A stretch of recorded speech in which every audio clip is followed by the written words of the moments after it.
Welcome to MsMojo, and today we're discussing where you've seen actress Cailee Spaeny before. Are you sure you want to do this? Spaeny Uprising. I was born in Tennessee and I grew up in the southern Midwest. You know, Elvis holds a different weight in the South, you know, so we grew up going to Graceland. But I think that was what was so fascinating about doing this movie is that I didn't know anything about her side of the story. Cailee Spaeny is no stranger to large ensembles. Born in 1998, she was the seventh in a family that's since grown to 9 children.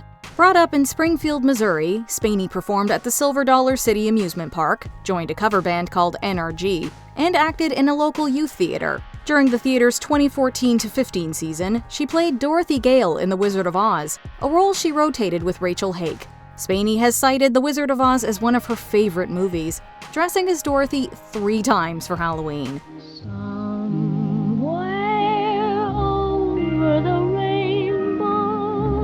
Her grandparents were also from Kansas. Spaeny identified with Dorothy's desire to leave her simple home and pursue greater heights over the rainbow. Rather than wait for a tornado, she took the initiative, asking her mother to drive her to Los Angeles. I am beautiful in every single way. Dropping out of school, it wasn't long until Spaeny found an agent and manager, but work didn't immediately come. Over the next few years, she traveled back and forth between Missouri and LA, going on auditions. She made her screen debut in Counting to 1,000, a 2016 student short from Missouri State University. You like games?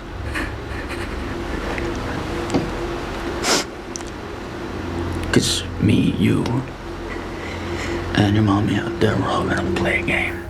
Waiting for her big break could feel like counting to 1,000, and then some. When Spaeny was 17, she booked her first major role as Amara in Pacific Rim Uprising.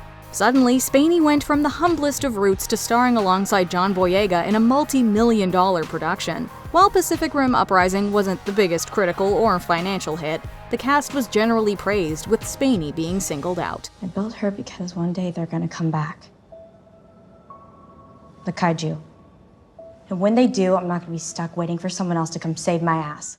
After Pacific Rim Uprising, Spaeny landed 4 more gigs in a week. By the end of 2018, she appeared in 3 additional films, playing Dakota Johnson's rebellious sister in Bad Times at the El Royale, Ruth Bader Ginsburg's daughter Jane in On the Basis of Sex, and a young Lynn Cheney in Vice. She went on to appear in other films like The Craft Legacy and How It Ends. I'm broke, but I'm happy.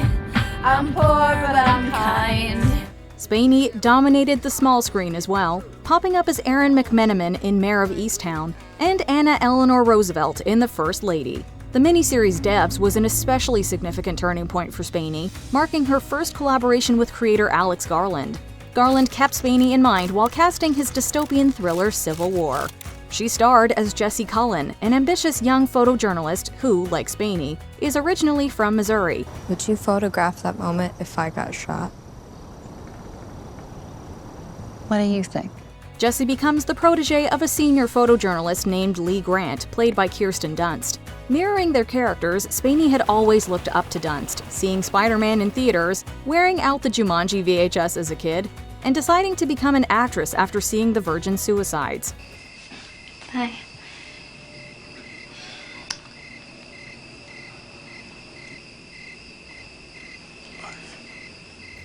Sofia Coppola directed Dunst in the latter film, forming a long working relationship.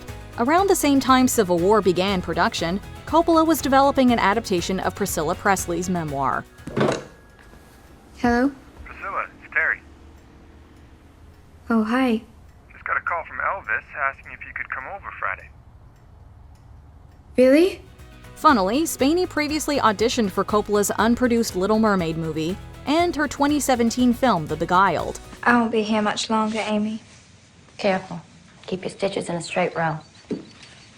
Jane, it's the same for you as all of us. You don't leave because there's nowhere for you to go. There is so. She also read for Francis Ford Coppola's longtime passion project Megalopolis. Although Spaeny didn't get any of these roles, she left an impression on Coppola, so much so that Spaeny didn't have to audition for Coppola's Priscilla biopic. Dunst vouched for Spaeny, who met up with Coppola for coffee in New York. At the time, Spaeny didn't realize what the meeting was about. She got an idea of where things were headed when Coppola pulled out her iPad, showing her a photo of Priscilla. On the last day of shooting Civil War, Spaeny was officially cast as Priscilla Presley. The news brought tears of joy to Dunst's eyes. We had to start one day. Were you much older than she is now? Becoming Priscilla. I want to study at the Actors Studio in New York and tell stories that I can really put myself into, you know, like Brando and James Dean. Well, I think you'd be great. In addition to Dunst, Spaeny shares a fair deal in common with Priscilla Presley. Granted, Spaeny didn't marry an older rock star as a teenager.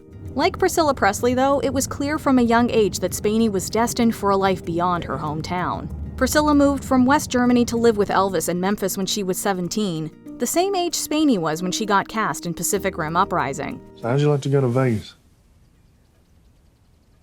Vegas? All eyes were now on Spaeny, just as Priscilla became an overnight celebrity. Priscilla left Elvis when she was 26, forging her own path.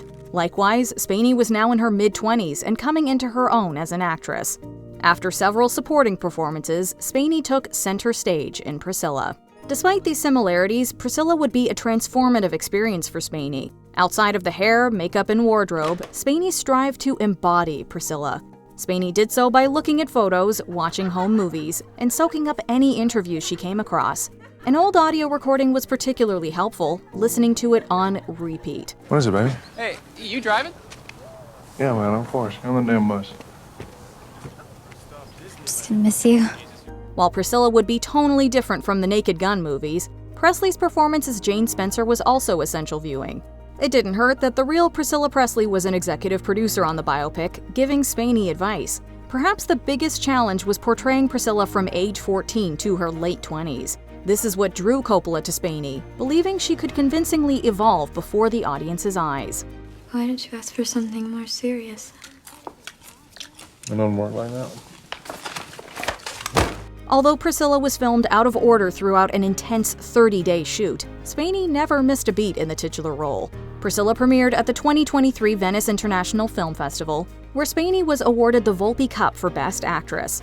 Spaény's performance earned several other notices throughout award season, most notably a Golden Globe nomination for Best Actress in a Motion Picture Drama. Some critics felt Spaeny deserved an Oscar nomination as well, but Priscilla had put her on the map with more opportunities coming. Dad, I'm doing great. You don't have to... You still done well in school? Yes, of course I'm doing well in school. Do you know we want you to graduate? Yes, I will graduate.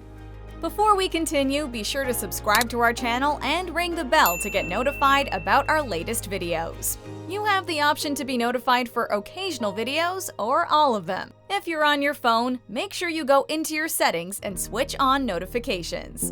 From Over the Rainbow to Rain Carradine. Only a few months after Priscilla, Civil War hit theaters, becoming a surprise sleeper hit.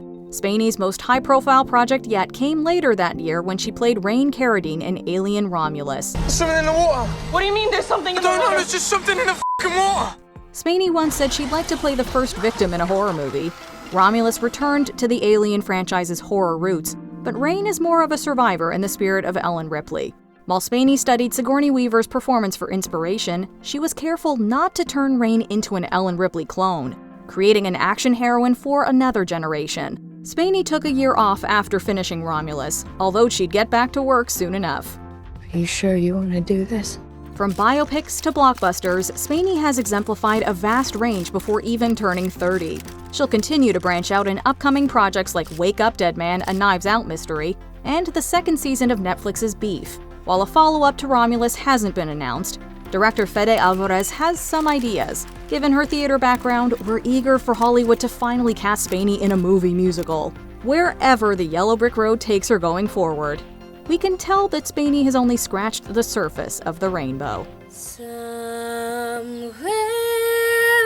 over the rainbow.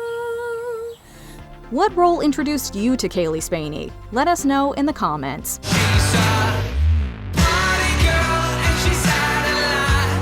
Do you agree with our picks? Check out this other recent clip from MsMojo.